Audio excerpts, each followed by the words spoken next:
You know that feeling?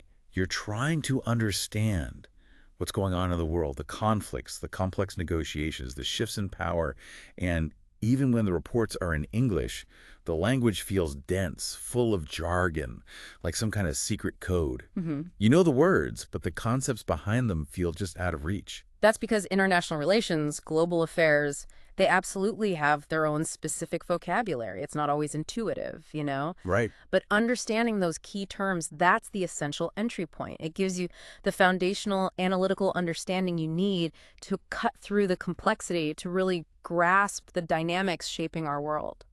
And that is precisely our mission today. We've got a stack of source material here, specifically a deep dive into a chapter that defines core terms in international relations. Think of this as our specialized dictionary for global affairs. Yeah, a guidebook. Exactly. We're going to unpack these terms together, pulling out the most important nuggets, revealing some surprising insights from the source, and making this language accessible and truly understandable for you. And the source material is quite comprehensive. It lays out the foundational building blocks for talking about international interactions, delves into the very specific language of nuclear diplomacy, explores more advanced concepts that describe how states relate to each other, and even covers the terms used in economic integration processes. So it's pretty thorough. It provides a strong vocabulary base, yeah.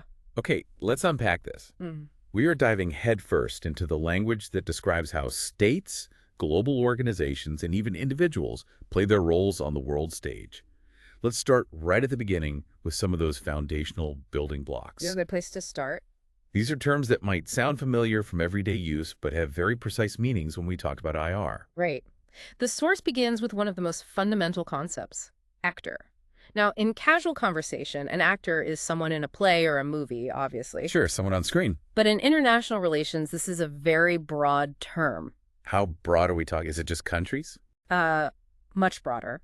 The source defines an actor as any entity playing an identifiable role or having a stake in the global system. Any entity. Wow. Yeah, this means it moves beyond just nation states. The source specifically lists personalities, organizations, states, and institutions as examples. So individuals can be actors, like famous leaders. Potentially, yeah. Yeah. If they have a significant identifiable role, it's about recognizing influence comes from many places, not just governments. That shifts the perspective right away. And speaking of states, the source connects this idea of an actor to the concept of the state itself. It points to a pivotal historical moment, the Treaty of Westphalia in 1648. Yes, Westphalia. You hear that date a lot in IR. It's widely considered the birth of the modern state system. The birth. How so? Well, it established the principle of autonomy for states, the idea of self-government, where a state has sovereignty within its own divine territory. Before that, things were, let's say, messier. Lines weren't as clear. Okay, so states become autonomous within their borders. Sovereignty. And what happens when you have lots of autonomous states interacting with each other with no higher power above them, no world government telling them what to do? Ah, that introduces the concept of anarchy in international relations, as defined in the source. Anarchy. Okay, that word makes you think of chaos, right? Like total disorder. Exactly, and that's the common meaning. But in IR, particularly in realist theory, that's not quite what it means. It's a very specific technical term here. Okay, so clarify that for us. What is IR anarchy? The source highlights its origin from the Greek, meaning without a ruler. So in IR, anarchy signifies that there is no single overarching world government, no global policeman or authority figure with absolute control over all states. So literally no ruler over the states. Precisely. It's a system without a ruler above the states. The key insight here, and this is crucial for understanding so much of international relations, is that because there's no higher authority to protect them, states have to rely on themselves for security and survival. Self-help. Exactly, self-help. This self-reliance in an anarchical system is why concepts like power, threats, alliances become so fundamental to how states behave towards each other. They're trying to ensure their own survival in a system where no one else is guaranteed to do it for them. Ah, so it's the absence of a central authority that defines it, not necessarily total chaos on the streets. That distinction is really important. I think Thomas Hobbes, the philosopher, described international relations in a similar way early on, didn't he? He did. The idea of a state of nature between states has roots there. So in this self-reliant anarchical system, disagreements are bound to happen. How might conflicts start? Sometimes unexpectedly. The source mentions accidental war. Accidental war. That sounds bad. How does that happen? Well, the source gives us two ways to think about it. One is the more straightforward technical malfunction, a button pushed by mistake, a computer glitch, a system error that triggers violence unintentionally. Scary stuff, especially in the nuclear age. Definitely. What's the other way? The second meaning is fascinating and perhaps more relevant to diplomatic analysis. War caused by misconstrued perception. Misunderstanding leading to war. That seems tragically simple, Yeah. but also believable. It is. It's when a state fails to accurately interpret another state's actions or intentions. Maybe they see a defensive move as offensive, and based on that incorrect perception, escalates the situation to violence. And in a system with no World 911 to call. Exactly. In a system without a higher authority to mediate or clarify, these misinterpretations can spiral very quickly and have devastating consequences. And that brings us to a dynamic often seen when states interact under these conditions. Action-reaction. Yes, action-reaction. This is a core concept in conflict analysis and game theory. The source links it to the work of Lewis Fry Richardson, who studied arms races quite intensely back in the day. So how does it work? The dynamic is simple but powerful. State B increases its military capabilities, maybe builds more tanks or ships. State A perceives this increase not just as B improving its defenses, but as a direct threat to A's security. State A reacts by increasing its own military spending or capability to feel safe again. Right, they have to match it or feel vulnerable. But then, State B sees A's increase as a threat to its safety, maybe thinks A is planning something aggressive, and reacts by increasing its capabilities further. And the cycle just continues, escalating. Exactly. It's a self-perpetuating spiral. Each side's defensive actions are perceived as offensive threats by the other, driving competitive buildups like arms races. It's a powerful illustration of how perceptions, especially fear and mistrust, in an anarchic system can fuel insecurity and conflict, even if neither side initially wanted it. The security dilemma in action, really. Okay, Yeah. so we've touched on how disputes can lead to conflict, sometimes accidentally or through these spirals. What about ways states try to resolve disputes without war or even stop conflict once it starts? The source introduces adjudication and arbitration. Right. Two important mechanisms for peaceful settlement. Adjudication involves settling disputes through international law by referring them to a court. Like the World Court. Exactly. The source mentions the historical evolution from the Permanent Court of International Justice under the League of Nations after World War I to its successor today, the International Court of Justice, or ICJ, within the UN system. This is a formal judicial process using established international law. Okay, so using international law in a court, what about arbitration? Arbitration, while also using a third party, is slightly different. Here, the conflicting parties voluntarily agree to submit their differences to a third party, maybe another state, an individual, or a panel for settlement. So they choose to go to arbitration. Yes, it's consensual. The crucial distinction the source points out is that in arbitration, the third party's decision is explicitly binding on both parties. They agree beforehand to accept the outcome. Binding. That's key. It is. It's a binding settlement process outside of a standing court system like the ICJ. Both are ways to avoid fighting, but they work a bit differently. So, court versus binding third-party decision. Got it. What about stopping conflict temporarily? Maybe things are too heated for a full resolution right away. That's where an armistice comes in. The source defines it as a temporary bilateral declaration between warring states to suspend hostilities. Ceasefire, essentially. Temporary, though. Yes, temporary. The purpose is to create a window, a pause, to negotiate a peaceful settlement. It's aimed at maintaining a status quo, stopping the shooting while talks are underway. Does the source give examples? It gives the example of the Arab-Israeli armistices that were put in place from 1949. Now, these were meant to be temporary, but the source notes they actually lasted until 1978 in some cases. Wow, nearly 30 years. Exactly. Which highlights just how difficult it can be to move from a temporary pause, an armistice, to a permanent peace treaty. Sometimes the temporary situation just freezes in place. Maintaining a temporary pause for nearly 30 years definitely shows the complexity. Now, instead of stopping conflict, what about preventing it or limiting the tools of war before it starts?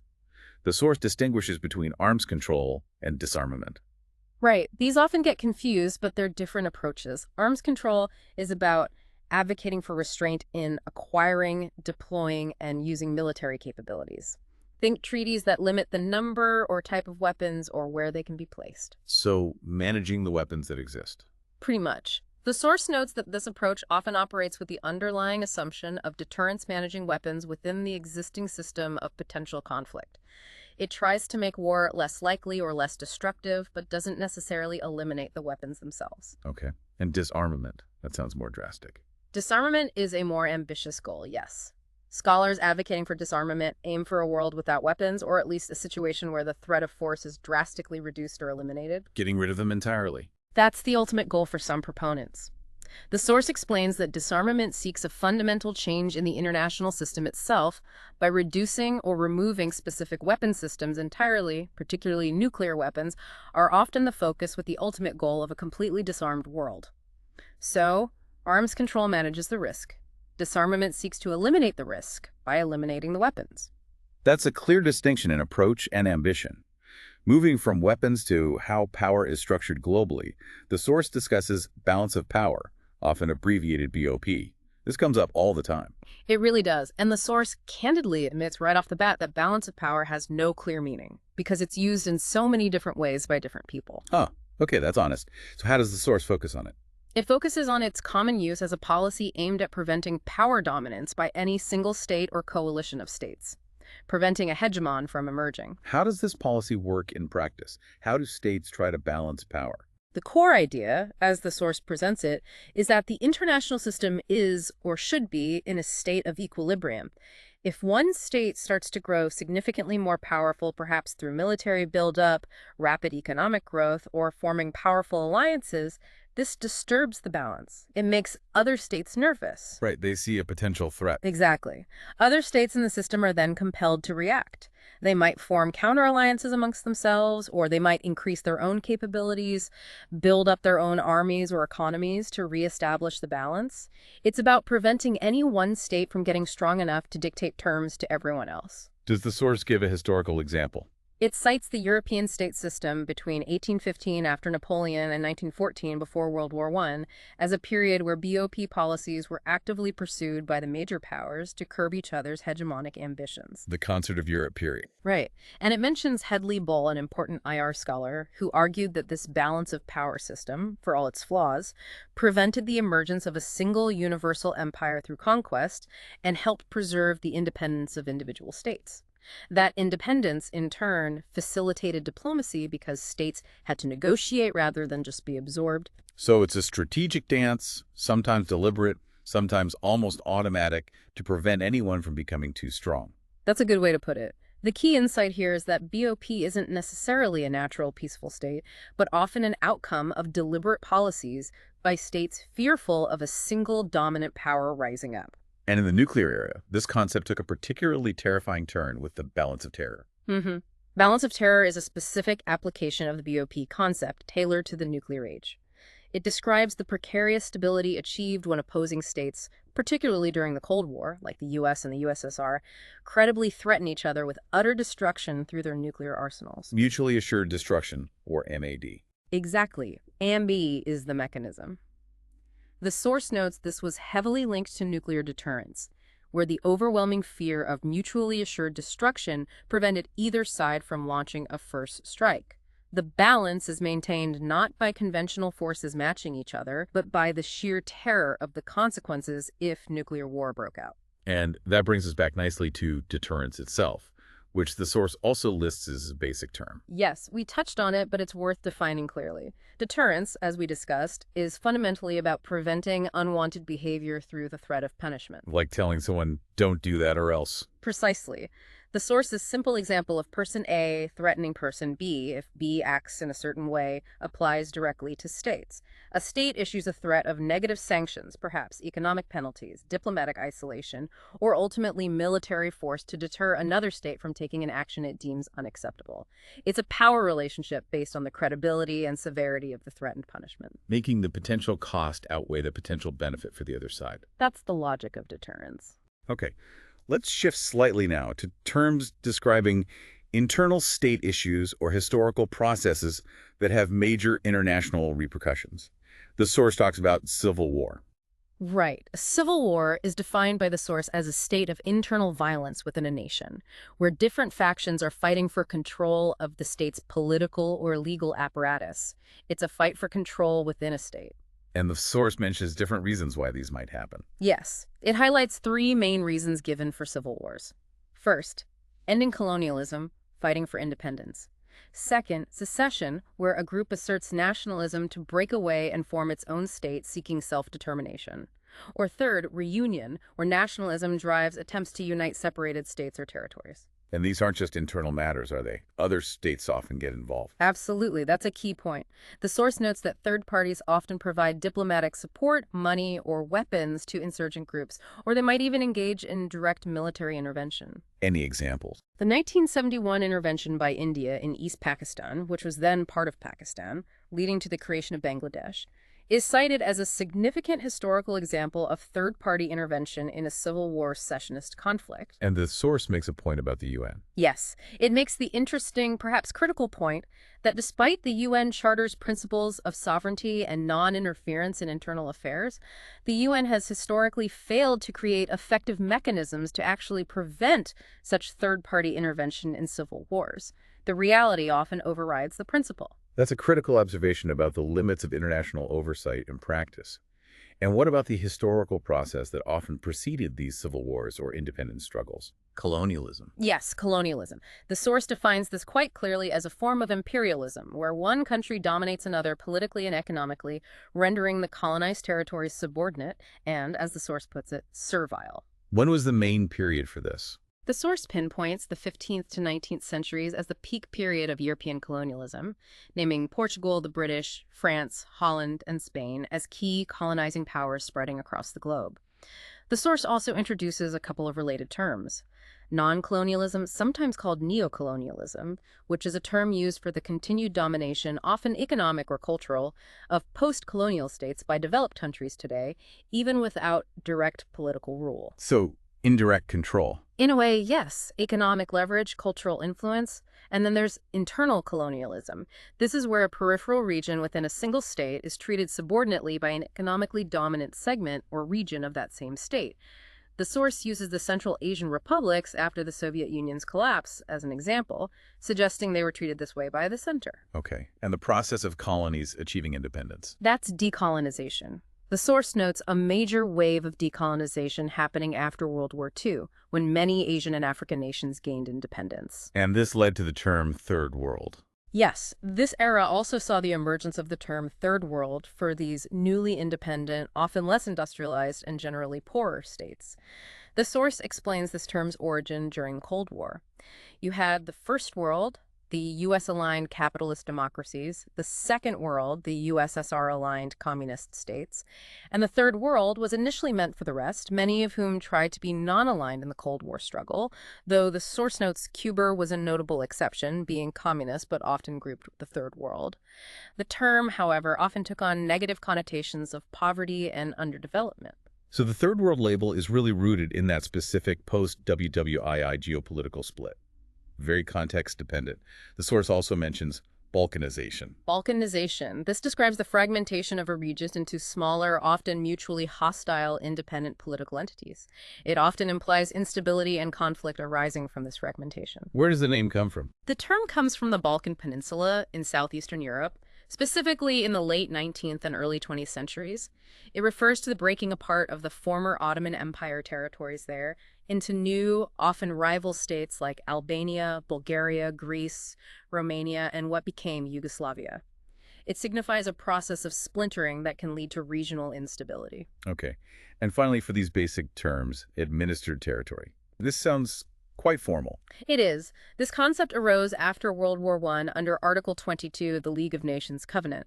It was a system designed to manage the former colonial possessions of defeated Germany and the Ottoman Empire, referred to as Turkish possessions in the source. So not annexation by the winners. No, not direct annexation. Instead, responsible states, mainly the victorious Allied powers, were entrusted by the League to guide these territories towards eventual self-governance, acting, in the language of the Covenant, in a sacred trust.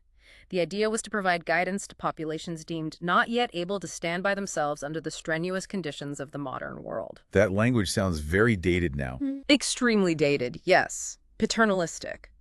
But the source calls this mandate system the first ever experiment in the world with international control on dependent territories. It was an early, flawed attempt at international oversight over former colonial lands, setting a precedent for later UN trusteeships. Wow, that's a foundational vocabulary right there. It connects historical events like Westphalia and decolonization to fundamental principles like anarchy and sovereignty, and state actions like intervention and arms races. You can already see how these terms are the bedrock for discussing everything from old empires to modern conflicts. Absolutely. They provide the essential building blocks, the grammar, if you will, for talking about international politics. Okay, great foundation. Now let's transition to a very specific, very critical area of international relations that has its own precise and, frankly, quite chilling language: nuclear diplomacy. The source provides several key terms here. Right. A specialized vocabulary for a specialized and dangerous field. And it begins by circling back to a term we just covered in the basics: deterrence. Because it's central to nuclear strategy. Absolutely fundamental. While the general definition is preventing unwanted action through threat, in the nuclear context, it's specifically about preventing a nuclear attack by credibly threatening devastating nuclear retaliation. As we mentioned earlier with the balance of terror, this is peace, or rather the absence of major war between nuclear powers, maintained largely by the fear of mutually assured destruction. The threat has to be believable. So if you have nuclear weapons, how might you think about using them, or perhaps more importantly, not using them? The source introduces first strike and first use. These sound similar, but I guess they're distinct. They are distinct, and the difference is important. First strike is a very specific, very aggressive strategy. It's aimed at being the first to launch a nuclear attack with the specific goal of identifying and completely destroying the enemy's nuclear forces in one go before they can retaliate. Wiping them out entirely. That's the goal of a first strike capability. The source emphasizes that this strategy requires incredibly good intelligence, knowing exactly where all the enemy's weapons are located, silos, submarines, bombers, and having enough reserve forces yourself to retaliate against any surviving enemy weapons or to deal with other threats. It's a very high bar. Is that different from a first attack? The source mentioned that too. Yes, the source makes that distinction. A first attack could be a limited nuclear attack, maybe against military targets, that doesn't necessarily aim to destroy the enemy's entire nuclear arsenal. A first strike is specifically about achieving total nuclear disarmament of the enemy through a surprise, overwhelming attack. Okay, that's a chilling concept. What about first use? First use, on the other hand, is the doctrine where a state reserves the right to use nuclear weapons first in a conflict, but not necessarily as a massive disarming strike like a first strike. When might a state adopt that policy? It's typically considered by states that might be facing an adversary with overwhelming conventional military superiority. They might feel they need the option of using nuclear weapons first if their conventional forces are being defeated or are insufficient for defense, or if the outcome of a conventional conflict is just too uncertain. So it's an equalizer, potentially. That's one way it's seen. The source notes that first use doesn't necessarily imply early use in a conflict. It could still be held as a last resort option, even if used first. It also specifically highlights India's doctrine of no first use, meaning India commits, as a matter of policy, not to be the first to initiate the use of nuclear weapons in a conflict. It will only use them in retaliation. That no first use pledge is a significant policy stance, signaling restraint. Beyond doctrines, there are international efforts to control nuclear proliferation and testing. The source details the Comprehensive Test Ban Treaty, CTBT. Right, the CTBT. The source traces its history back quite a way, to a proposal by India's first Prime Minister, Jawaharlal Nehru, back in 1954. He called for banning atmospheric testing then. The treaty text that was finally negotiated in 1996 aimed to ban all forms of nuclear weapons testing worldwide: atmospheric, underground, underwater, in space. A complete ban. A comprehensive ban. But the source says this treaty hasn't actually come into force. It exists, but isn't legally binding yet. That's correct. It's been signed by many countries, but it hasn't entered into force. The source explains the specific reason.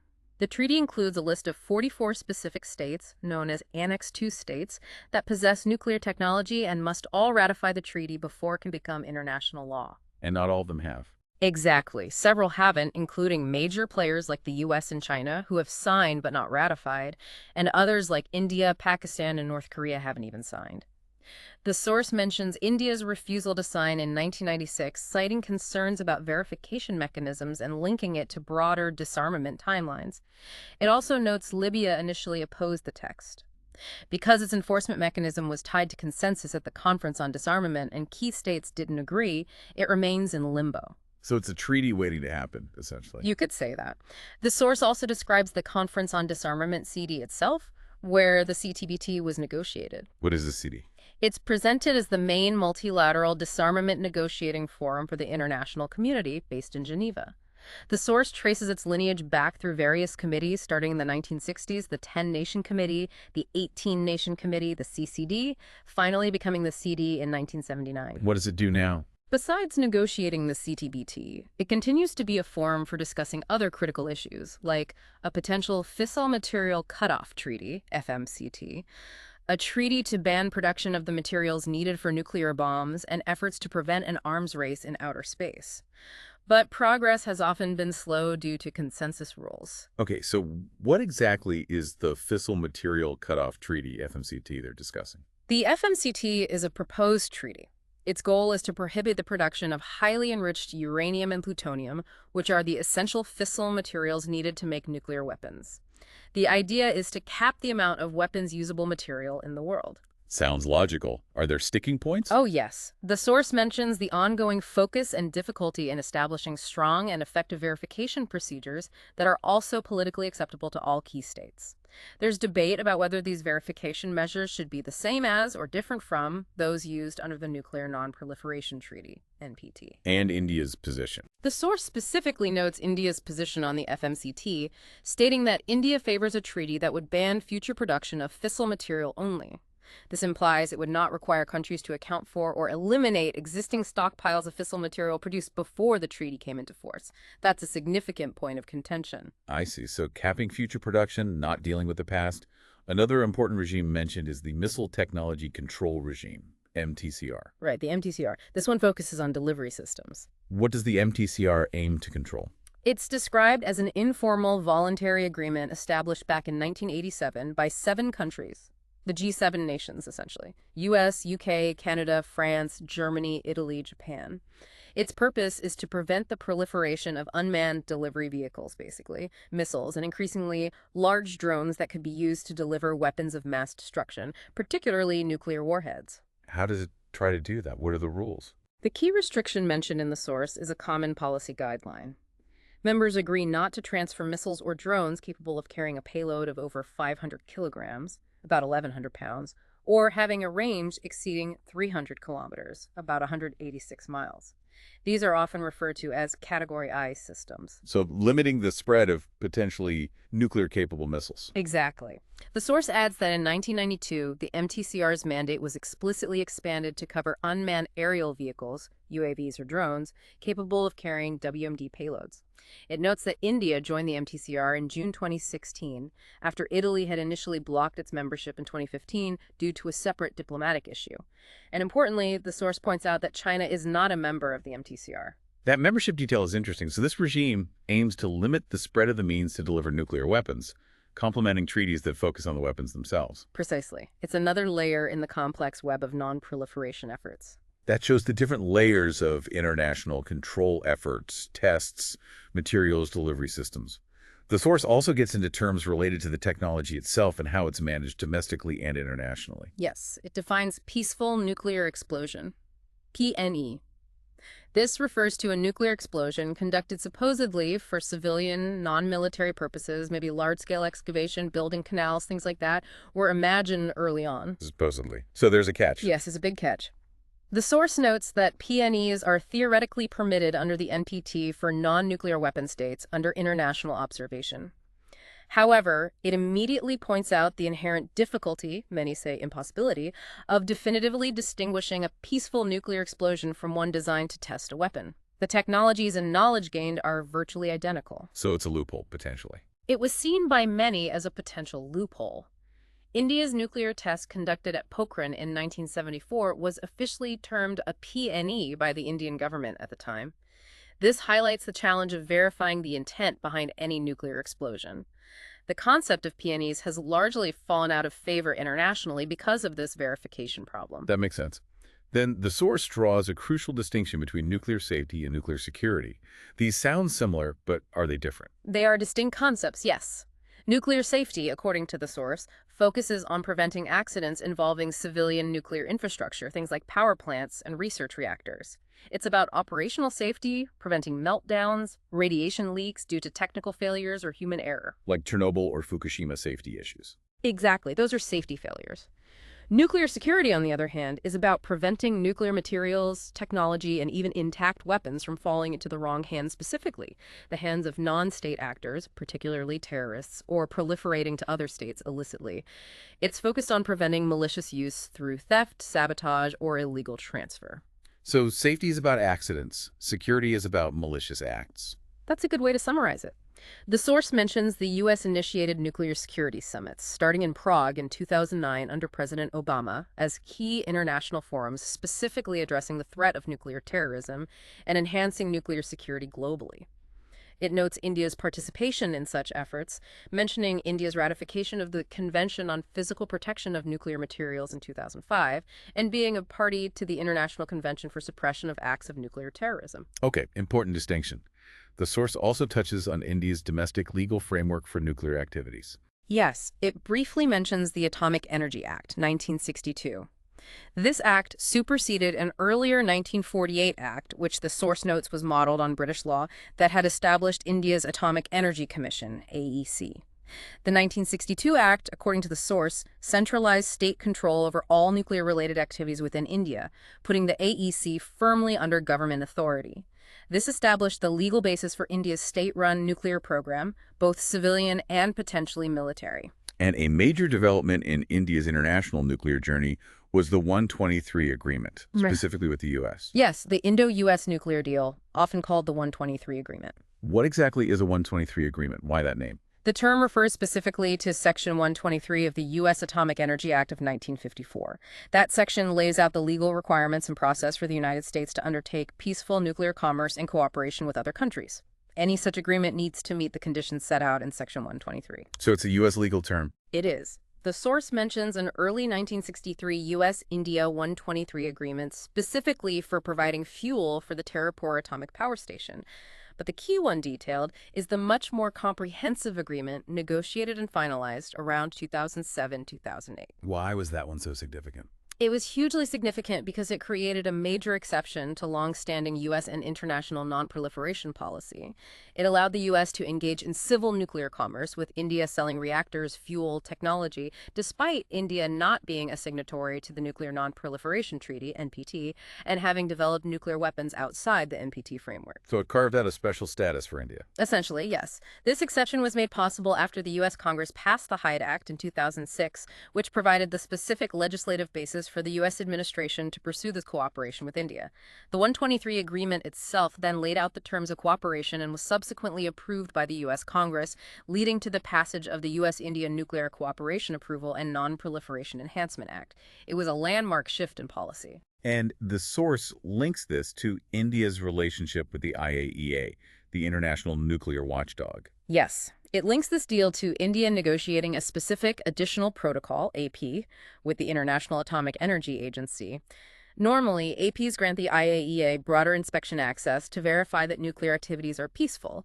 However, the source notes that India's specific AP agreed upon in the context of this deal is facility-specific. It allows IAEA inspections only at those civilian nuclear facilities that India voluntarily places under safeguards as part of the deal. Crucially, the source points out, this agreement acknowledges India's right to continue a military nuclear program that remains separate from IAEA safeguards. This nuance, recognizing the separation of civilian and military programs, was crucial for India to accept the deal. That's a really detailed look at the legal hoops and strategic compromises involved in international nuclear cooperation, especially outside the standard NPT framework.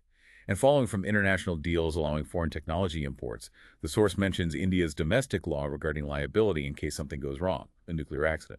Right, the Civil Nuclear Liability Act, CLNDA, in India, which was passed in 2010. This became necessary because with the prospect of international nuclear cooperation, particularly buying reactors and components from foreign suppliers like U.S., French, or Russian companies, India needed a legal framework to manage who would be liable and for how much in the event of a nuclear accident caused by that imported technology. Makes sense. You need rules for that. But the source points out problems with this law. It hasn't fully worked as intended.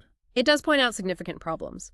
The source states that the Indian version of the CLNDA is widely seen by stakeholders, particularly potential foreign suppliers, as unworkable due to significant ambiguities. What kind of ambiguities? A key issue highlighted is the ambiguity surrounding how a supplier's potential liability would be calculated and enforced if an accident were traced back to faulty equipment they provided. This uncertainty, the source explains, makes international insurance companies very reluctant to provide liability coverage to the foreign suppliers who might sell reactors to India. And if they can't get insurance? If they can't get adequate insurance coverage, the suppliers themselves are unwilling to take on the potentially huge financial risk of selling nuclear components or participating in building nuclear plants in India.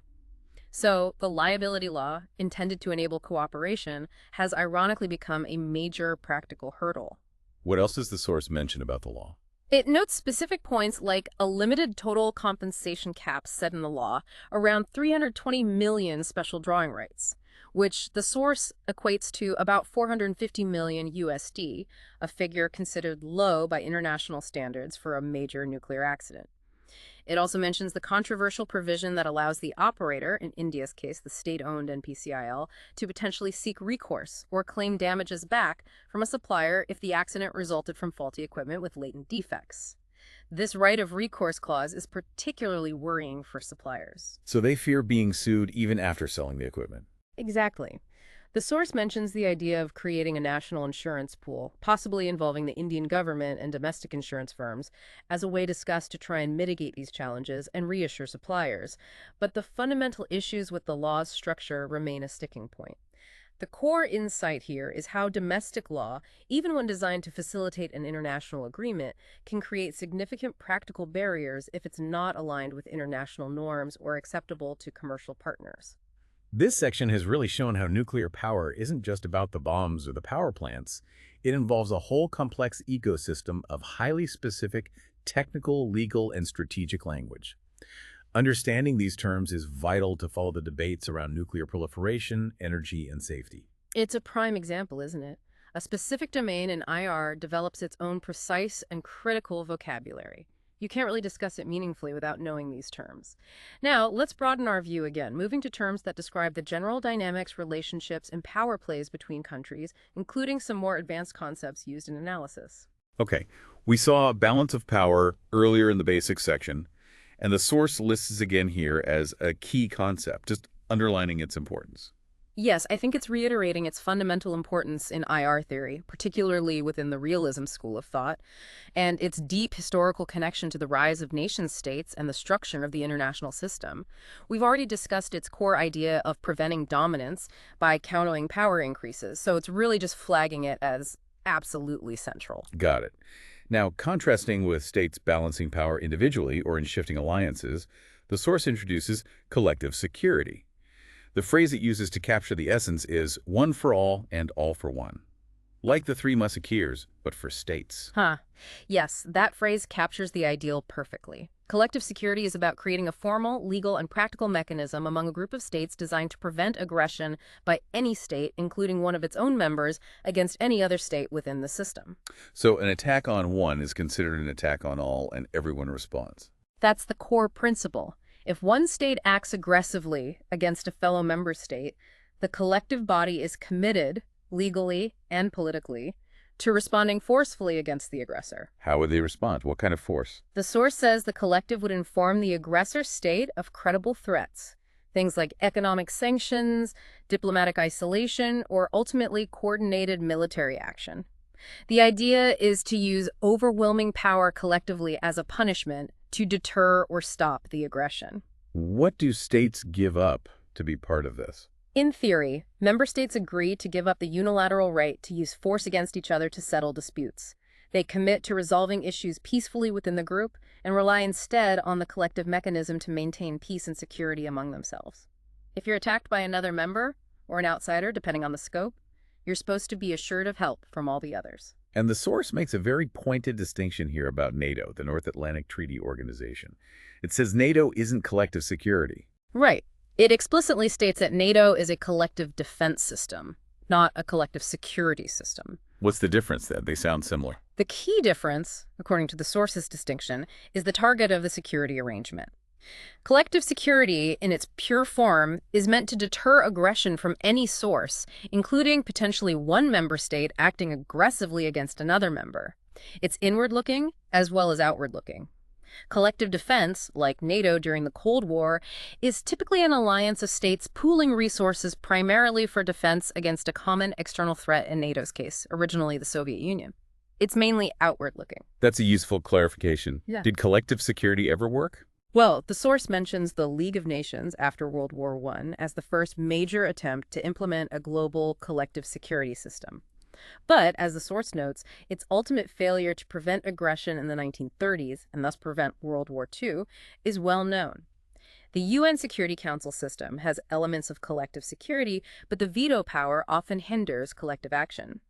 The source also mentions the rise of cooperative security as a concept that became more popular in the post-Cold War era. Cooperative security, how's that different? This concept, while also based on the idea that peace is indivisible, advocates for using regional institutions and broader dialogue for collective action and security management, rather than a formal global system. The source cites NATO's eastward expansion after the Cold War as potentially reflecting this idea, bringing former adversaries into a cooperative security framework. Okay, that distinction clarifies the different ways states try to organize for security. Now, shifting from structures to what motivates state actions, the source defines national interest. We hear this term constantly in foreign policy discussions. Absolutely. National interest is presented by the source as a crucial analytical tool in foreign policy analysis. It's used to identify a state's core objectives and represents the basic determinants that are supposed to guide a state's policy and interactions with other states. What is the state trying to achieve or protect? Where did this concept gain prominence? How did it develop? The source links its momentum to figures like the American historian Charles Beard early in the 20th century and the broader rise of nationalism. The focus shifted from the interests of a monarch or a dynasty to the interest of the entire society, the nation. And how's it used in IR theory? In international relations theory, it's particularly central to the realism school.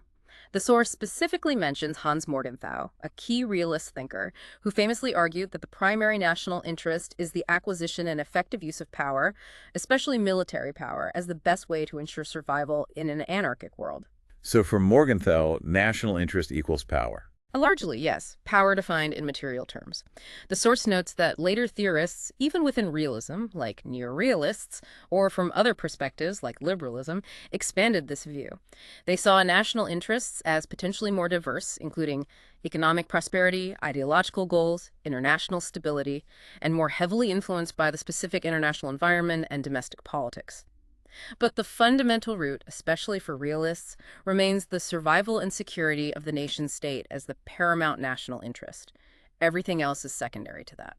Survival and security, a powerful, almost primal driver for states. How do states project this interest and their power in the world? The source uses the term capability. Capability is a term used frequently when analyzing the power of states. It refers quite simply to the possessions and attributes a state has that allow it to exert influence or achieve its goals. What does the state actually have? Like military strength. Yeah. Economic size. Exactly. Historically, capability was often measured primarily in terms of military forces and economic strength, GDP, industrial capacity. However, the source notes that in modern analysis, other factors are increasingly recognized as important capabilities. Diplomatic skill, technological advancement, national cohesion, even cultural influence, soft power, which we'll get to, are now seen as contributing to a state's overall capability. So it's a broader view of power resources now. Yes. The basic idea remains, though. The more relevant attributes a state possesses, the more capable and thus generally more powerful it is considered in the international system. Capability is the raw material of power. Makes sense. States also use economic tools as instruments of power, not just military ones. The source defines economic sanctions. Right. We hear about sanctions in the news constantly, imposed on various countries. So what's the specific definition here? The source defines economic sanctions as a key form of economic statecraft. It describes it as an imposer-target relationship. One state or a group of states, the imposer, deliberately attempts to coerce another state, the target, to change its policies or behavior, maybe stop a nuclear program, improve human rights, withdraw from territory. How do they coerce them? This coercion is achieved through threats or the actual imposition of economic limitations. Things like boycotts, refusing to buy goods, embargoes, refusing to sell goods, especially strategic ones like oil or weapons, freezing assets, restricting access to financial systems. The goal is to inflict enough economic pain on the target state that it decides changing its behavior is preferable to continuing to suffer the sanctions. It's a tool of power based on applying negative economic pressure. A way to fight without fighting sometimes. Sometimes, yes, though their effectiveness is often debated. Another historical, but perhaps still relevant in some ways, method states use to project power is through gunboat diplomacy. Gunboat diplomacy. That sounds very old-fashioned, like something from the colonial era with battleships sailing into harbors. It absolutely has its origins there. The source notes its prime in 19th century British foreign policy. Britain would literally send naval ships, gunboats, or larger warships to the coast of smaller, weaker states to coerce them into compliance. For example, forcing them to pay debts owed to British citizens, enforcing treaty terms, punishing perceived insults, or restoring order in a way that suited British interests. Does it still happen today? Do people still talk about it? The source suggests its modern use is a bit different. You might not see gunboats shelling a port to collect debts anymore.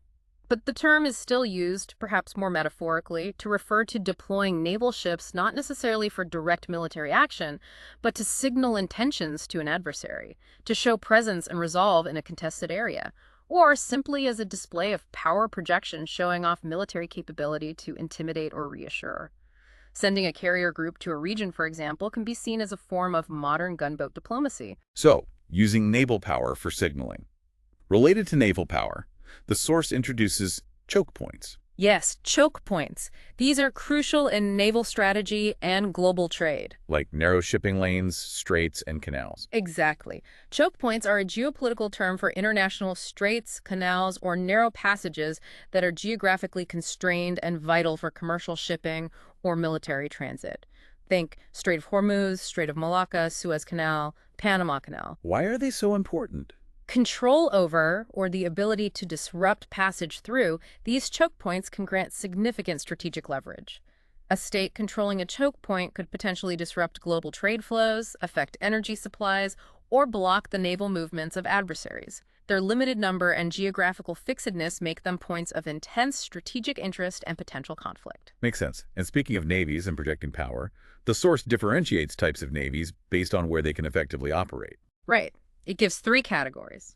A brown water navy consists primarily of smaller ships like patrol boats, riverine craft, landing craft. It's designed to operate mainly in rivers, estuaries, and the very shallow coastal waters, the brown water. Think coastal defense, river patrols. Okay, what's next up? Next is a green water navy. This navy has capabilities to operate effectively in a state's littoral zone, the coastal waters and seas near its shores, and can often conduct offensive as well as defensive operations there, perhaps out to a few hundred miles. It might have larger frigates, corvettes, submarines suitable for these waters. And the most powerful. That's the blue water navy. This is a navy capable of projecting sustained power across the deep oceans, far from its home country's shores. Operating in the blue water requires major surface combatants like aircraft carriers, cruisers, destroyers, nuclear submarines, and the extensive logistical support, like replenishment ships, needed to operate independently for long periods far from home base. The source specifically mentions India's aspiration to develop and be recognized as a blue water navy, reflecting ambitions for greater regional or global influence. That gives us a clear picture of the different scales and ambitions of naval power. The source also defines sphere of influence. This sounds a bit like colonialism, but maybe less formal. That's a good way to think about it. A sphere of influence is a region or country where an outside state exercises significant, often exclusive economic or military influence or privileges without having formal sovereign control or direct political administration over that territory. So they don't own it or rule it directly, but they kind of call the shots or at least keep others out. Precisely. The source explains that the outside power typically seeks to restrict the rights and activities of other major powers within its sphere of influence. It also imposes limitations on the political and economic autonomy of the state or states that fall within the sphere. Think of the great powers carving up parts of China in the late 19th century, or the U.S. Monroe Doctrine regarding Latin America, or Soviet influence in Eastern Europe during the Cold War. It's about dominance without direct rule. Okay. Another concept related to projecting influence, particularly towards neighboring states, is strategic depth. This sounds quite military. It often has military implications, yes. It's about geography and influence in relation to rivals. How does the source illustrate that? Can you give the example? The source uses a very clear, though politically sensitive, example involving State A, State B, and State C to explain the concept. Strategic depth is described as a policy where State A, let's say Pakistan in the example used, aims to enhance its influence and presence in a neighboring state, B, Afghanistan, primarily to prevent a rival state C, India, from exercising significant political influence or posing a threat from state B's territory. So using influence in Afghanistan to counter India. That's the dynamic the source uses to illustrate the concept. Pakistan seeks influence or a favorable regime in Afghanistan, State B, partly to gain depth against India, State C, meaning a buffer zone, a potential area for retreat or regrouping in case of conflict with India, and crucially to limit India's own influence and presence in Afghanistan. This policy is about creating strategic buffers or extending one's influence into neighboring territory, specifically to enhance one's own security posture against a perceived regional rival. That makes the concept very tangible, albeit complex in reality. Moving into more modern relationship terms, how states describe their closer ties, the source defines strategic partnership. We hear this label applied to many relationships now. Yes, it's become a very common term in diplomacy. A strategic partnership is defined by the source as a relationship between two countries that goes beyond normal, friendly, bilateral relations, but stops short of the commitments of a formal, binding military alliance like NATO. So closer than just friends, but not quite allies. What characterizes it? The source says it's characterized by an increased depth and intensity in bilateral diplomacy across several key areas.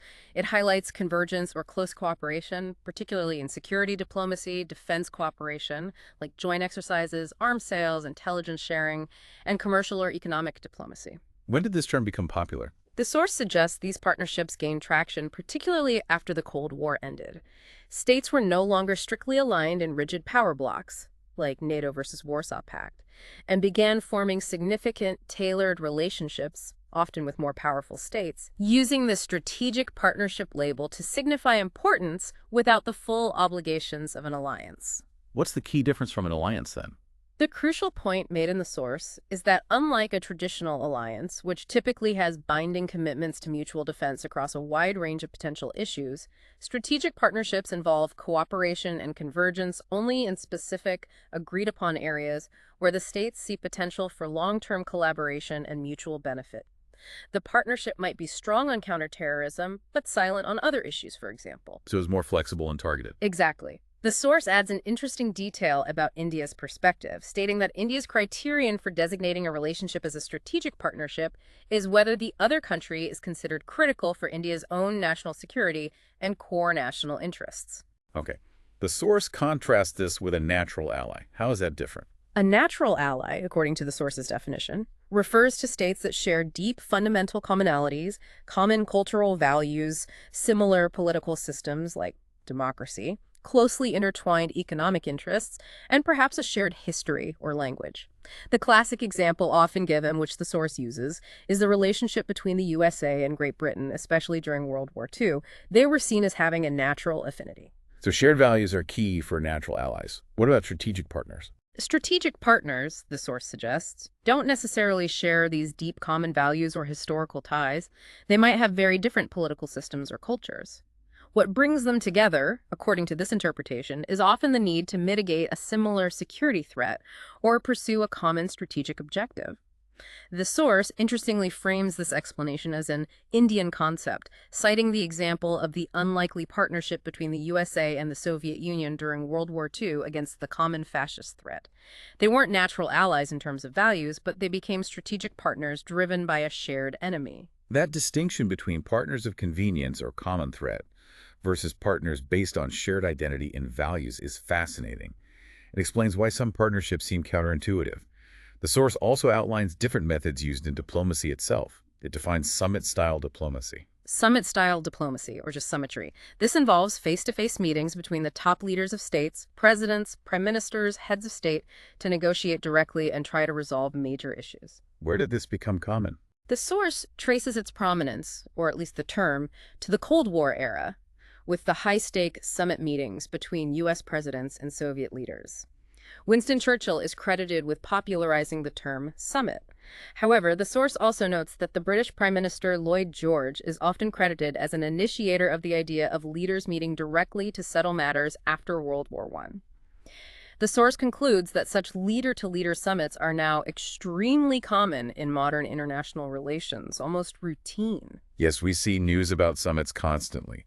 Then there's the concept of different tracks of diplomacy. This implies diplomacy isn't just happening at the leader or official level. Exactly. This concept recognizes that negotiations and relationship building occur through various channels, not just the formal government-to-government one. What are the main tracks the source identifies? The source lists track envelope diplomacy as the official, formal diplomacy conducted by government officials, heads of state, foreign ministers, ambassadors, career diplomats, bureaucrats. This is what most people think of as diplomacy. Okay, track 1 is official. What's track 2? Track 2 diplomacy involves non-official actors. These are individuals and groups outside of government who engage in dialogue and problem solving, often focusing on building relationships, understanding, and exploring solutions to conflicts that might be too sensitive for official channels. Examples include NGOs, academics, civil society organizations, religious leaders, business people, media figures, conflict resolution specialists. They operate unofficially but can sometimes influence or support Track I efforts. So, unofficial talks to build bridges. Essentially. The source also mentions the term multi-track diplomacy, coined by Dr. Louise Diamond, who identified as many as 9 distinct tracks, including business, arts, citizen exchanges, etc., highlighting the broad range of non-state interactions that contribute to international relations. 9 tracks. That's complex. Beyond these numbered tracks, the source describes back-channel diplomacy. Right, back-channel diplomacy. It sounds like secret talks, off the record. It usually is. Back-channel diplomacy involves secret or highly discreet communication through private or unofficial lines, often between adversaries or states with no formal diplomatic relations. The specific aim is usually to explore possibilities, send signals, or achieve a diplomatic breakthrough that might be impossible through public official channels due to political sensitivities or mistrust. Can you give an example? The source gives the example of the secret communications reportedly held between officials representing U.S. President Barack Obama and Iranian President Hassan Rouhani.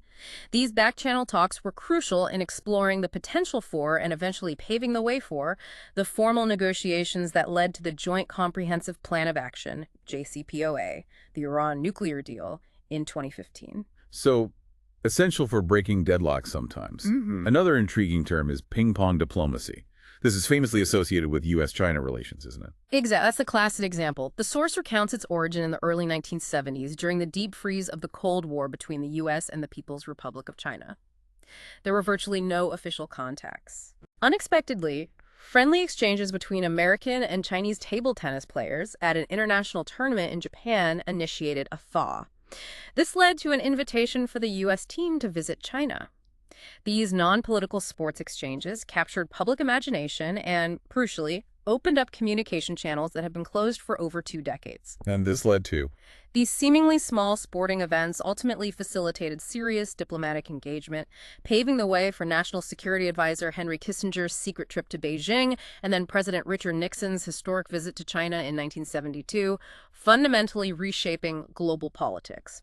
The term ping-pong diplomacy now signifies using non-political exchanges, like sports or cultural events, as a way to open doors and improve relations between adversarial states. Using sport to break the ice. Fascinating. The source also includes soft power diplomacy, a concept famously associated with the scholar Joseph Nye. Yes, soft power, a very influential concept. And it's influenced through attraction, not force or payment. Right. Precisely. Soft power diplomacy is about a state achieving its foreign policy aims without resorting to military coercion or offering economic inducements like aid or bribes, carrots. Instead, it relies on the attractiveness of its culture, its political values like democracy and human rights, and its policies, if they are seen as legitimate and appealing by others. It's about getting other states or peoples to want what you want through persuasion and attraction rather than forcing or paying them. Think Hollywood movies, educational exchanges, democratic ideals. That gives us a whole spectrum of how states interact and try to get their way, from hard power coercion to soft power attraction, using various diplomatic tracks and techniques. The source also includes terms for categorizing states by their status or power in the international system. Right, labels that try to capture the hierarchy. It defines great powers and superpowers. How does it define great powers? Great powers is presented as a term originating from realism theory, used for ranking states based primarily on their combined economic and military capabilities relative to others. The source notes its first formal written appearance might have been in the Treaty of Chaumont in 1817 among the powers fighting Napoleon. It also mentions the Congress of Vienna in 1815 effectively recognizing Austria, Britain, France, Prussia, and Russia as the great powers of Europe at that time, the states whose decisions really mattered. Okay. And superpowers. Is that just a bigger great power? Essentially, yes. The source attributes the popularization of the term superpowers to the IR scholar William Thornton Rickert Fox, writing in 1944 during World War II. He used it to describe a new category of power possessed by states with truly global reach and influence exceeding that of the traditional great powers. To qualify. Initially, Fox identified the US, the British Empire, and the Soviet Union. The source notes that later, particularly after WWII and during the Cold War, the term was primarily applied to the US and the USSR. It lists the US, Britain, France, Russia, and China, the P5 members of the UN Security Council, as states that have generally been granted this status at various points since then, acknowledging slightly different criteria or timeframes might be used. It signifies the very top tier of the power hierarchy. Got it. Related to the number of top powers, the source defines multipolarity. Multipolarity. This describes an international system characterized by the presence of multiple major centers or poles of power, rather than just one, unipolarity, or two, bipolarity, like the Cold War. Is this a new idea? The source notes the concept has historical roots in the European balance of power system, which was multipolar. But it gained renewed popularity as a description of the international system after the Cold War ended and the bipolar US-Soviet rivalry disappeared. It refers to a system where several actor states, or potentially groups like the EU, possess significant power potentials and assert substantial influence on the global stage. Who does the source list as poles in the post-Cold War era? The source lists the US, Japan, and the European Union as potential poles in the immediate post-Cold War period. It also describes India as being perceived by some analysts as a near-polar power or an emerging pole in the current, arguably still evolving, multipolar system. Interesting. The source also mentions the term failed nation-states. It sounds quite negative. It is a negative label. The source explains that this term became prominent particularly after the Cold War. It refers to states whose governments have effectively collapsed, losing control over their territory, unable to provide basic services to their populations, often plagued by internal violence, and essentially unable to function or survive without significant external aid or intervention. Why did it emerge after the Cold War? The source suggests one factor was the end of strategic aid that the US and USSR had provided to many client states around the world to keep them afloat and aligned during their global competition. When that aid dried up, some states that were already weak or poorly governed struggled to survive, contributing to state failure in places like Somalia or parts of the former Yugoslavia. Okay. A related negative label is pariah state. Yes, pariah state, or global pariah. Yeah. This refers to a state that is perceived by a significant portion of the international community as an outcast, deliberately isolated due to its policies or behavior being deemed unacceptable or threatening. Think apartheid, South Africa, or North Korea today for many countries. They face diplomatic isolation, sanctions, and condemnation. Got it. Switching to economic categories, the source defines AIC, advanced industrial countries. Right. This is presented as a term used, for instance, by the influential Brandt Report on North-South development issues back in 1980, and also by the UN system. It's simply a label for the developed, industrialized countries of the world, typically including North America, US, Canada, Western Europe, Japan, Australia, and New Zealand.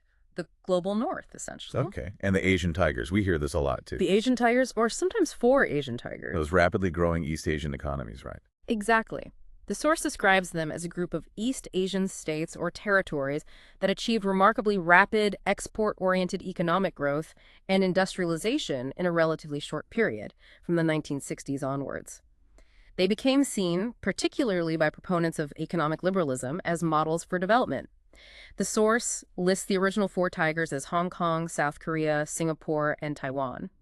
It also lists Japan here, though Japan industrialized earlier and is usually considered distinct. Are there other related terms?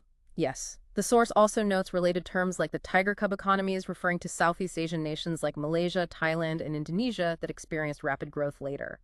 And sometimes the term Asian dragons is used, which the source applies to Hong Kong and China, highlighting China's own rapid economic ascent more recently.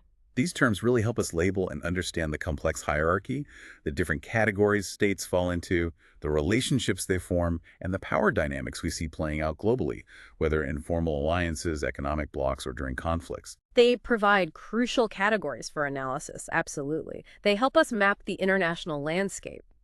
Now, let's move to terms describing broader global challenges that often cross borders and require cooperation, and then specifically look at the language of economic cooperation and integration. Sounds good. The source introduces non-traditional security threats. How do these differ from what we've already discussed, like military threats or balance of power? Well, interestingly, the source first defines traditional security threats in a slightly unusual way, saying they're primarily environmental, economic, and societal threats. This might reflect a particular perspective in the source material. Then it contrasts these with non-traditional security threats. Okay, so what falls under non-traditional according to this source? These are presented as distinct challenges that go beyond classic military threats between states. The prominent examples listed in the source are large-scale migration, persistent poverty and inequality, climate change and environmental degradation, transnational terrorism, and the concept of the responsibility to protect, R2P, which deals with international intervention in cases of mass atrocities. So threats that aren't necessarily state versus state military conflict. Exactly. The insight here is how the definition of security in international relations has expanded significantly, especially since the Cold War, beyond just focusing on interstate warfare. These transnational threats affect human security and state stability in profound ways, often requiring international cooperation rather than just military defense. That's a really important broadening of the concept. The source also defines comprehensive national power, CNP. This sounds like trying to measure everything. It's an attempt at a holistic view, yes. Comprehensive national power, or CNP, refers to a country's total capacity to mobilize and effectively utilize all its strategic resources, not just military, but also economic strength, diplomatic influence, technological prowess, natural resources, national morale, cultural appeal, all of it, in pursuit of its strategic objectives internationally. It's trying to capture the overall power potential of a state beyond just military might. The term has been particularly associated with strategic thinking in China, for instance. Okay, a wider lens on power.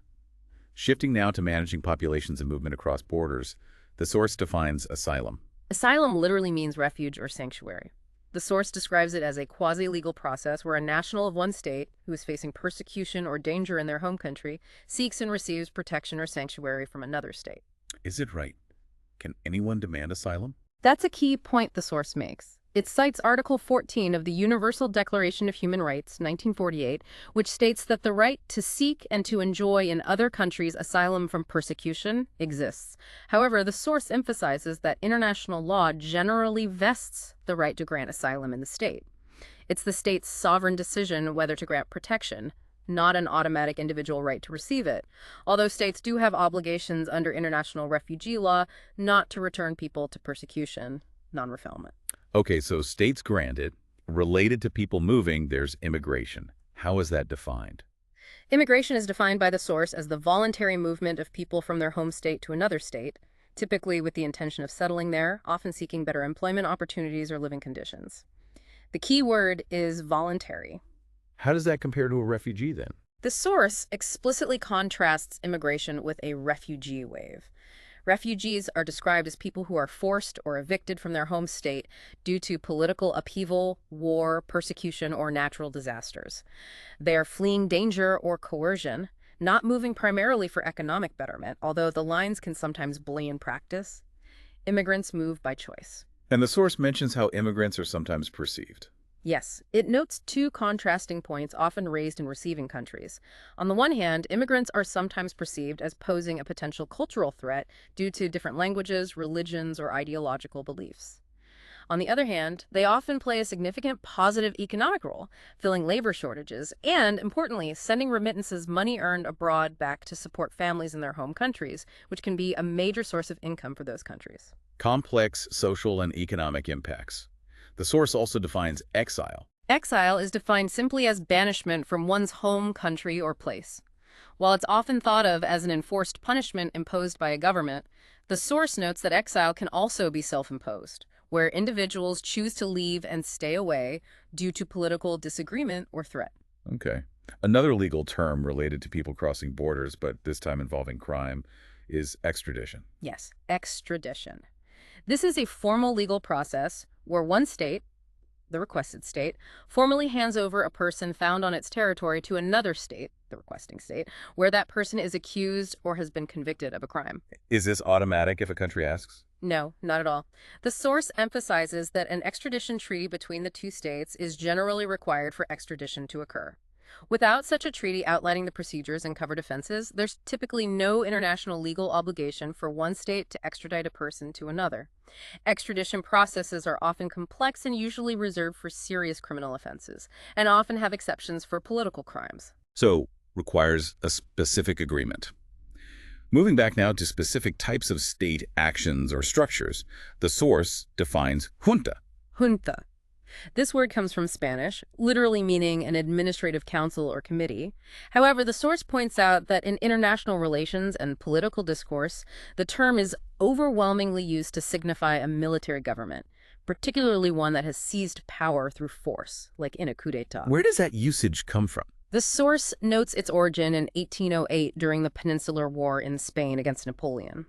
Local committees or juntas were formed to organize resistance against French rule. But over time, the term became strongly associated with military rule, especially in Latin America, but elsewhere too. Okay, military rule. The source also defines the military-industrial complex, MIC. This is another term that gets used a lot, often critically. Yes, the MIC. It's strongly linked to a famous warning. President Eisenhower's farewell address, right? Exactly.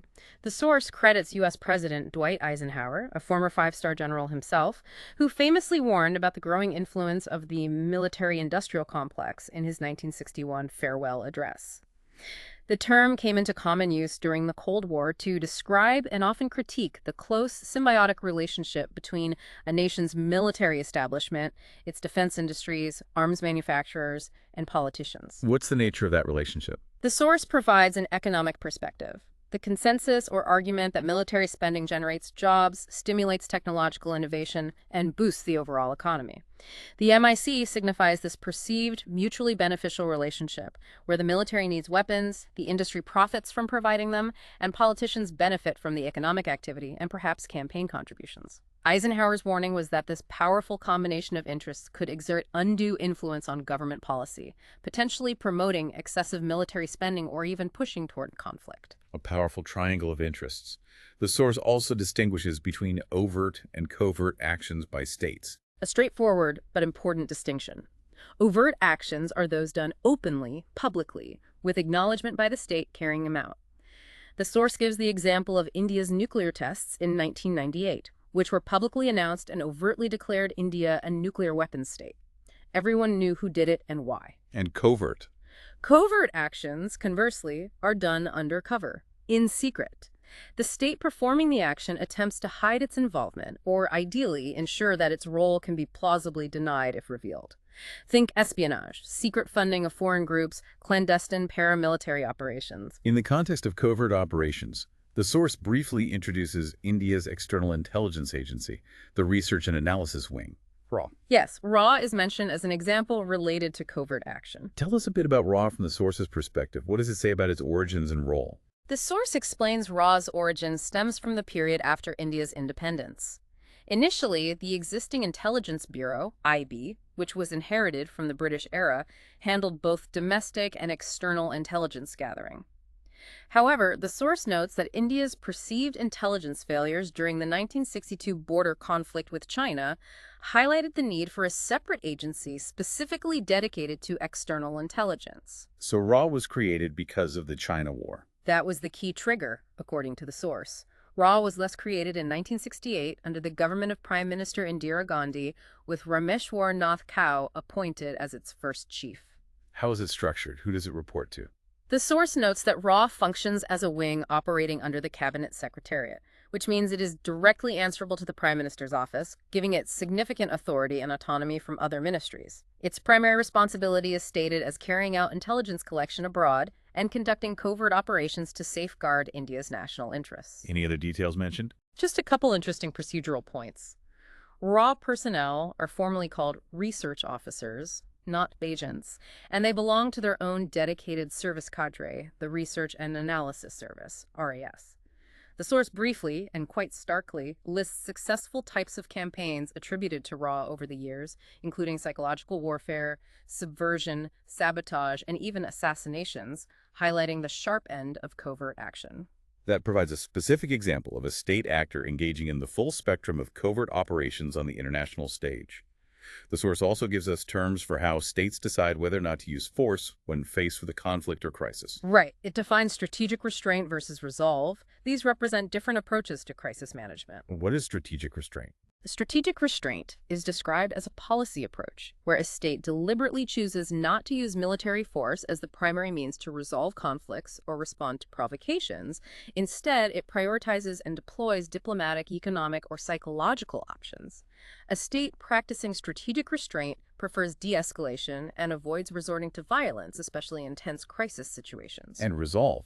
Is that just the opposite? Resolve implies the opposite posture. A clear willingness and determination to resort to using military force as a viable and potentially necessary option to achieve objectives, protect interests, or respond to threats. It signals a readiness to fight if deemed necessary. Does the source say which approach India takes? Interestingly, the source notes that, according to analysis presented in later chapters of the book it's drawn from, India's foreign policy towards hostile neighboring states often employs a mixture of both strategic restraint and resolve, depending on the specific situation and context. A flexible approach, perhaps. Yeah, okay.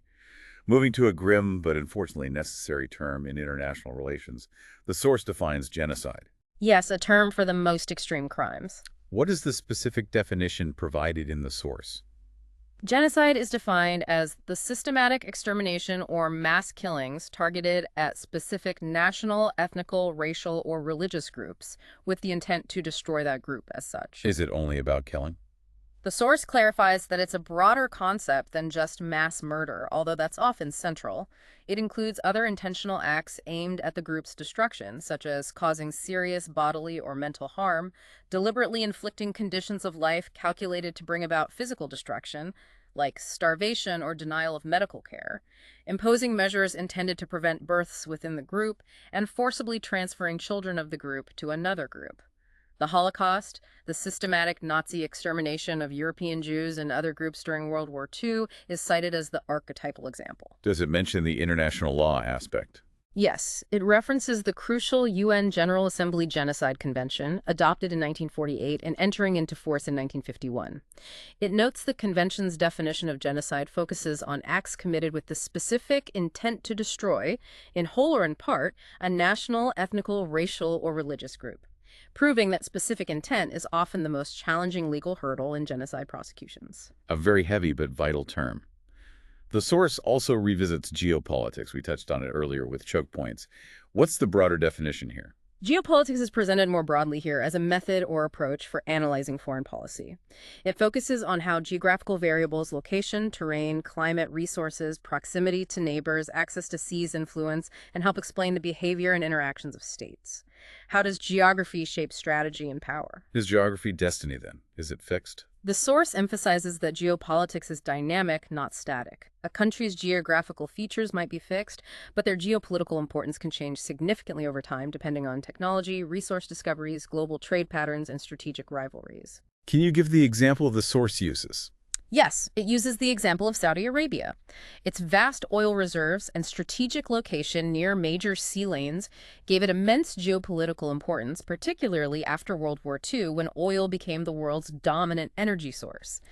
That might be changing. That's the argument presented. The source suggests that as the world potentially transitions towards cleaner energy sources and natural gas, which requires different infrastructure like pipelines or LNG terminals, becomes more crucial relative to oil, countries with large natural gas reserves and, importantly, access to the sea for transport like Iran and Russia are mentioned, may see their geopolitical importance increase relative to oil-dependent states like Saudi Arabia. This dynamic example shows how geography, resources, technology, and global needs constantly interact to reshape state influence and geopolitical calculations. That's a powerful illustration of how seemingly fixed factors like geography and resources are actually quite dynamic in geopolitical terms. The source also has terms describing how outside powers view the relationships between two other countries specifically, how a third party looks at a pair. Yes, hyphenation and dehyphenation. These terms describe a specific perceptual frame in foreign policy. What is hyphenation? Hyphenation is when an outside power consistently views and treats two other countries together as a linked pair when formulating its own policy towards them. Their relationship with each other heavily influences the third party's relationship with both. The source uses the classic example of the United States often hyphenating India and Pakistan during much of the Cold War. And what's the consequence of that hyphenated view? Why does it matter? The source uses a simple A, B, C state illustration to explain. If state A, say the USA, hyphenates states B, India, and C, Pakistan, then any policy action A takes towards B must automatically consider the impact and likely reaction from C and vice versa. For instance, if the USA considered selling advanced military equipment to India, B, under a hyphenated policy, it would have to heavily weigh how this would affect Pakistan's C security perceptions and the overall regional balance between B and C. It creates a constraint. Okay, so treating them as a package deal. What's dehyphenation then? Dehyphenation logically is the opposite. It's when the outside power stops viewing the two countries as an inseparable pair and starts treating its relationship with each one separately, on its own merits, largely independent of their relationship with each other. And the source applies this to the U.S.-India-Pakistan case again. Yes. It notes that successive U.S. governments, particularly from the George W. Bush administration through to the Trump administration, were seen as gradually moving towards dehyphenating India and Pakistan in U.S. foreign policy. This shift allowed the U.S. to significantly strengthen its strategic partnership and military capabilities, cooperation with India, without being as constrained by concerns about Pakistan's reaction as it might have been under the older hyphenated approach. This highlights how an external power's perception and framing can fundamentally shape or unblock bilateral interactions in a region. That's a really clear way to understand a specific, often subtle, foreign policy dynamic.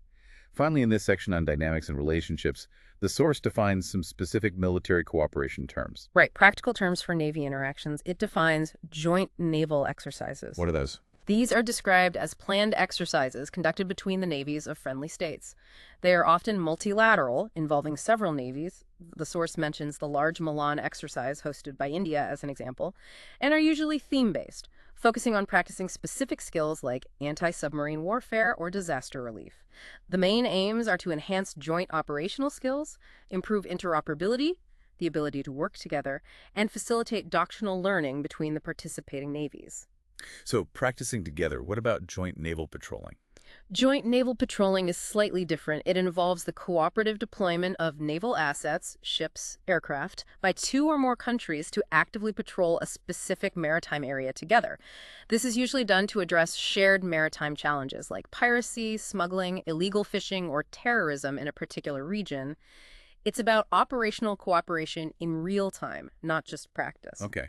And a specific agreement related to maritime cooperation is the White Shipping Agreement. What does that involve? A White Shipping Agreement is an agreement between two states, often between their navies or coast guards, specifically to exchange information on the movement of non-military commercial merchant vessels transiting through their waters.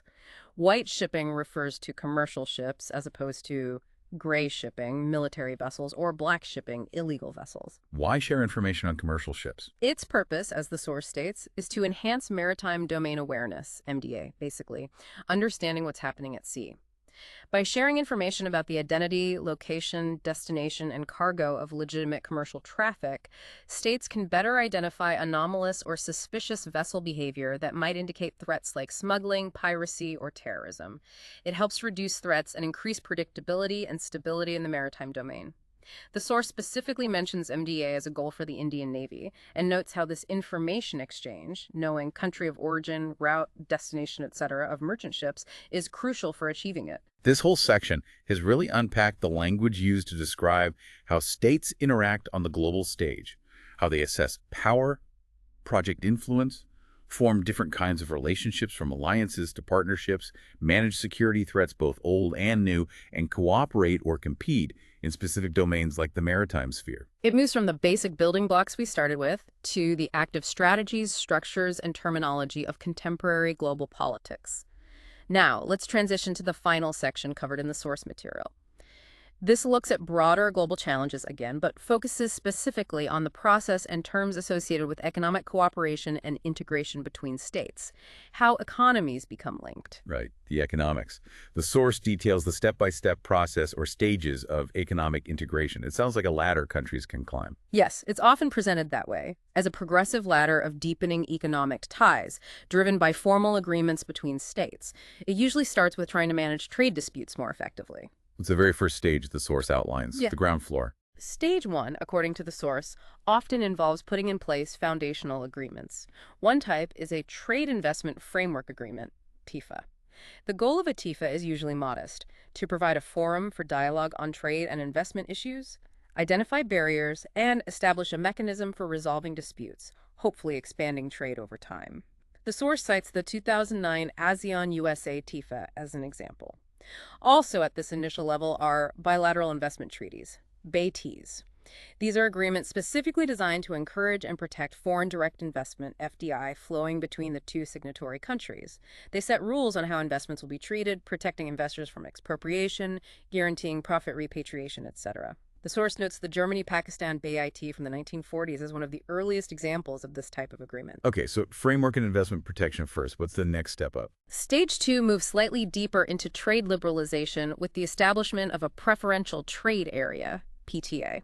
In a PTA, the participating states agree to reduce, but importantly, not necessarily eliminate tariffs and potentially some non-tariff barriers on a selected list of goods traded among themselves. They give each other preferential access compared to imports from non-member countries. The source describes this as often being a precursor or prelude to negotiating a full free trade agreement. So lower tariffs for partners on some goods. Then stage 3 is the free trade agreement, FTA itself. Exactly. Stage 3 is the FTA. Here, the states go much further and agree to eliminate tariffs, zero tariffs, on substantially all goods and increasingly services as well traded between them. What's the impact of an FTA? The source notes that FTAs are intended to promote greater competition, economic efficiency, specialization based on comparative advantage, a better division of labor between the partner economies, and ultimately greater economic interdependence. By abolishing tariffs on identified goods traded among themselves, they create a larger integrated market. The source highlights that establishing an FTA is seen as a prerequisite for moving to the even deeper integration of a customs union. So in an FTA, the tariffs are gone for most goods traded between the partners, but they each keep their own tariffs for goods coming from outside the FTA. Precisely. That's a key feature of an FTA. Each member maintains its own external trade policy towards non-members. This leads to complex rules of origin to prevent goods from outside sneaking in tariff-free through the member with the lowest external tariff. Okay, what comes after the FTA? Even deeper integration. Yes, the source describes more comprehensive stages. Stage 4 involves agreements often labeled as a Comprehensive Economic Cooperation Agreement, CEC, or a Comprehensive Economic Partnership Agreement, CC. These names suggest a broader scope than a standard FTA. How are they broader? In a CC, the source explains liberalization typically extends beyond just trade in goods and services to also include establishing common rules and facilitating flows in areas like investment. A CEPA is often considered even broader, potentially adding agreements covering areas like intellectual property rights protection, standards harmonization, and fair competition policies. These go significantly beyond simple tariff elimination towards deeper regulatory alignment. India has signed several CEs and CEPAs. Okay, CEs and CEPA are deeper than FTA. What's the next level? The stage just before the highest form described is a common market. This involves achieving the 4 freedoms, the free movement of goods, services, capital, and labor people between the member states. So in addition to having an FTA or customs union for goods and services and free capital flow, citizens of member states can also live and work freely in any other member state. It aims to remove essentially all technical, physical, and fiscal barriers to create a single, unified market. The European Union's single market is the primary example. Free movement of people, too. That's a big step. And the highest form. The highest form of economic integration described in the source is a customs union. The key feature that distinguishes a customs union from an FTA is that the member states not only allow complete free trade among themselves, like an FTA, but they also agree to apply a common external tariff, CET, on goods imported from outside the Union. Ah, so they act as one single block towards the rest of the world regarding imports. Exactly. They have a unified external trade policy, at least for tariffs. This eliminates the need for complex rules of origin within the Union, as goods entering from outside face the same tariff regardless of which member country they enter through. The source mentions that the material it's drawn from includes a diagram illustrating this theoretical progression from basic agreements up to a customs union common market.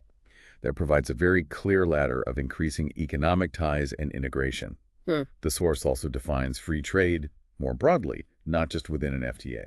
Yes, free trade as a general economic philosophy, often associated with classical liberalism or laissez-faire economics. It describes a system where trade occurs between economic actors, individuals, firms, countries, ideally without any government-imposed restrictions like tariffs, quotas, subsidies, or prohibitions. The idea is that governments should abstain from interfering in the natural market mechanisms of supply and demand in international commerce. What are the supposed benefits? The source states that free trade is argued to promote competition, which drives efficiency and innovation. It benefits traders by giving them access to larger foreign markets and benefits consumers by providing access to a wider variety of potentially cheaper imported goods. This free exchange, particularly achieved through abolishing tariffs to establish a free trade area or moving towards global free trade, is seen as ultimately promoting economic growth and interdependence among actors. Of course, there are also arguments against free trade, focusing on protecting domestic jobs or infant industries, but the source focuses on the definition and rationale. Which brings us back neatly to tariffs, the main barrier free trade seeks to remove. Exactly. Tariffs are simply defined by the source as a tax levied by a government on imported goods, and sometimes, though less commonly, on exports. Why do governments impose tariffs? The source points out their dual function. First, historically, tariffs were a significant source of revenue for governments. Second, and more relevant today, states use tariffs as a primary tool for protectionism, deliberately making imported goods more expensive in the domestic market in order to shield domestic industries and producers from foreign competition, encouraging consumers to buy locally produced goods instead. So revenue and protection, another economic tool used in international relations mentioned is foreign aid. How does the source frame foreign aid? Is it just charity? The source frames foreign aid primarily as a tool of economic diplomacy, not just altruism. It's described as a situation where a donor state provides monetary assistance, technical expertise, or other resources, like food aid, to a recipient state, often with the aim of achieving specific foreign policy goals of the donor state in the recipient country. So aid can have strings attached. Often, yes, implicitly or explicitly. The source highlights that a crucial factor for the donor state's ability to use aid effectively as an instrument of influence is possessing the necessary capability, usually a surplus national resource, whether money or goods, to exert economic leverage.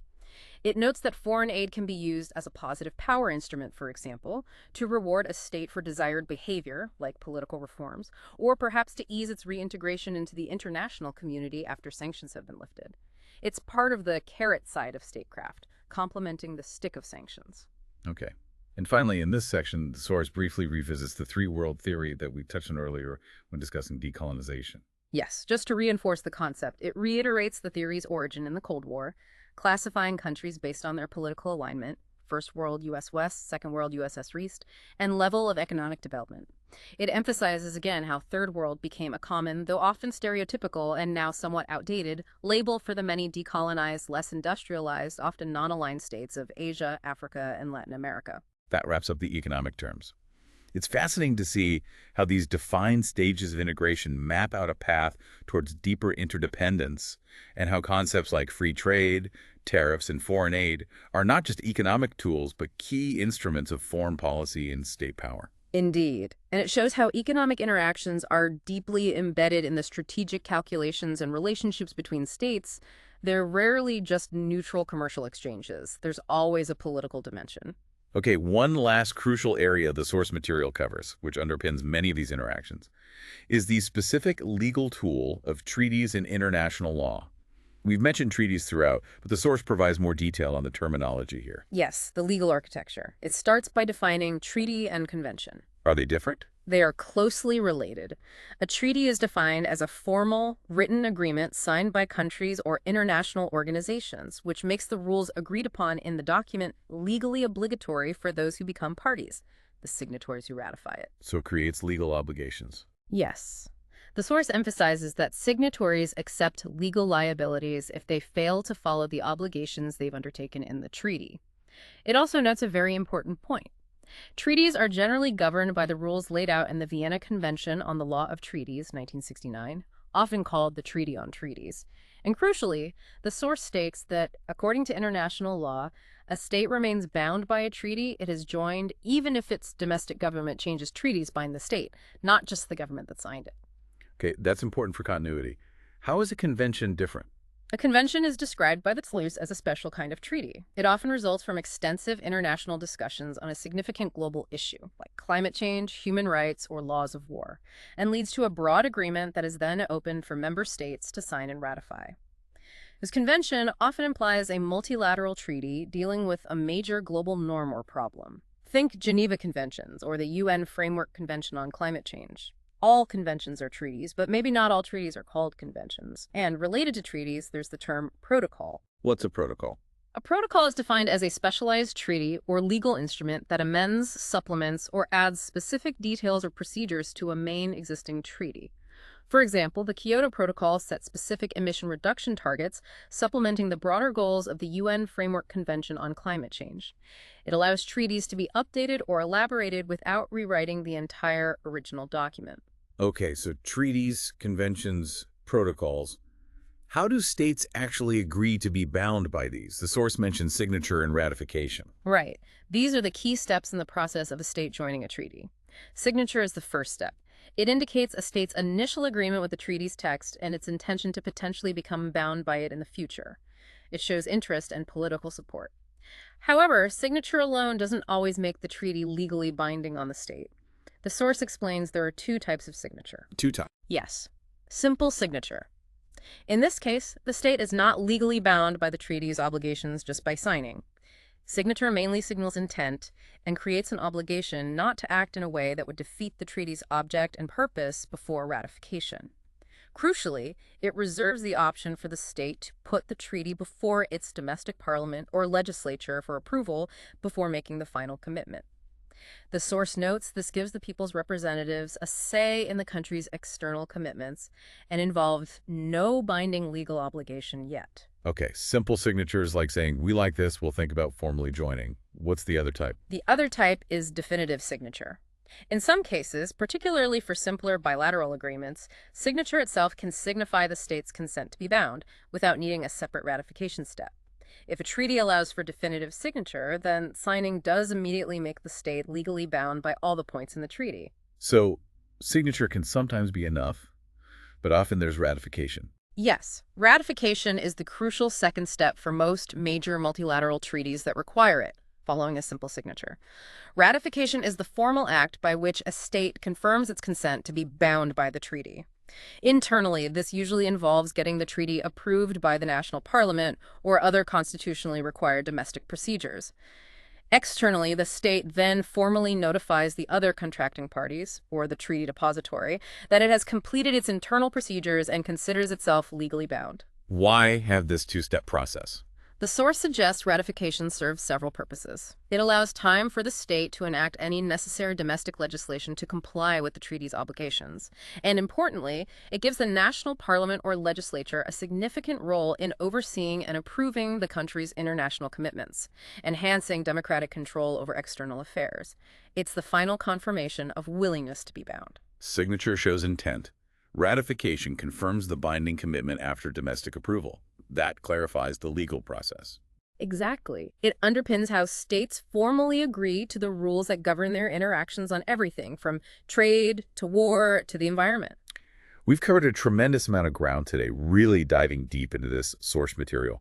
We started with those really basic building blocks, actor, state, anarchy, balance of power, the fundamental concepts for understanding state interaction and conflict. The essentials. Then we plunged into the very specific high-stakes language of nuclear diplomacy deterrence, first strike, non-proliferation treaties, liability acts. A world unto itself, vocabulary-wise. Definitely. From there, we explored the more advanced dynamics of power, relationships, and state categorization, collective security, national interest, strategic partnerships, spheres of influence, the different tracks of diplomacy. Understanding the strategies and labels states use. And we finished up by looking at how states manage broader global challenges and cooperate economically, detailing the stages of economic integration and the legal framework of treaties that underpins so much of international relations. It's clear how mastering this vocabulary provides a crucial framework, a lens really, for understanding the news and the global events you encounter every single day. Absolutely. Learning these terms isn't just about memorizing definitions for a test, it's truly like gaining a new way to see the world. It helps you, the listener, understand the underlying motivations behind state actions, the true nature of global challenges that extend far beyond traditional military threats, and the diverse set of tools states use to navigate international affairs, from formal treaties and powerful alliances to subtle diplomatic maneuvers and economic pressure. Yeah, it decodes things. It really does. And many of these terms, while they might sound academic or abstract, anarchy, strategic depth, hyphenation, they actually describe very real dynamics and situations with significant tangible consequences for people's lives all around the globe. That's a great point.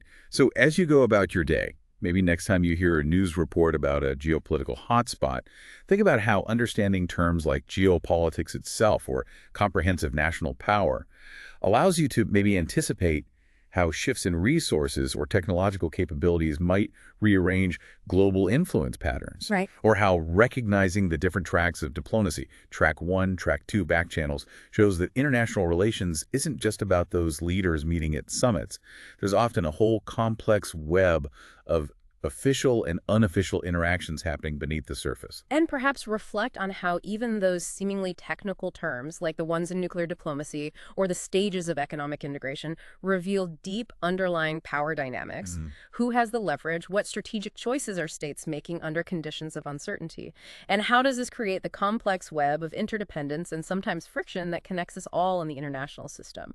These terms are labels, yes, but they're labels for the powerful forces shaping our world. So keep these terms in mind next time you read an article or hear a news report about international affairs. Hopefully things will seem a little less like a secret code. You now have the foundational language. You are now equipped to dive even deeper into global dynamics yourself, to analyze and understand them with greater clarity.